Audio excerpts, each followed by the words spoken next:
hordoftoota Idris Tube akka nagaadha fayyaa keessanii nagaa qabdanii warroota YouTube kan kuusu akkasumas TikTok Facebook akka jalatti argamtan har'a barnoota gabaabduu akkasii qabee dhufeera nama fayyaduu danda'ee waan beekurraa jawwaalli keenya miimooriin isaadhaa yeroo hundaa vaayirasii keessatti agartee taa'ee soddoo fuul jedhee nu rakkisuu danda'a akkasumas immoo baatirii lawwii jedhee yeroo hundaa waan nu rakkisuuf karaa salphaadhaan wantoota kana sirreeffachuu dandeessan jechuudha har'a. Mana telefoonarra seenne haala kamiin sirreeffannaa kan jedhu san OK irra seenta jechuudha bakka OKdha.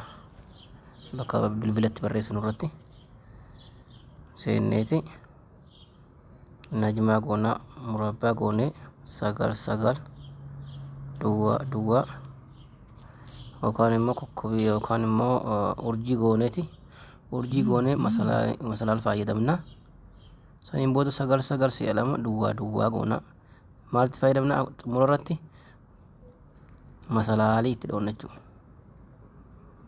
Yeroo kana barreessine maaltu nu dhufa barreeffamaan nu dhufa akkanatti kunoo. Saniin booda eessa deemnaa jalqaba irratti kan nu barbaachisu iddoo nu barbaachisu jira.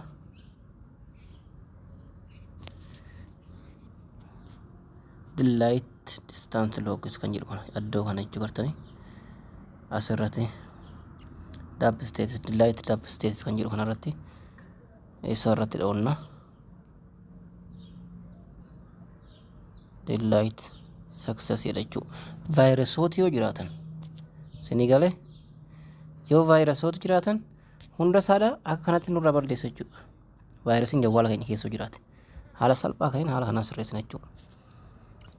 Isatti aanu irratti immoo barnooti inni itti aanu waa'ee haala baatirii inni rakkoo qabu jiraate haala baatirii irratti hundaa'ee saniif hin dhiyeessa jechuudha.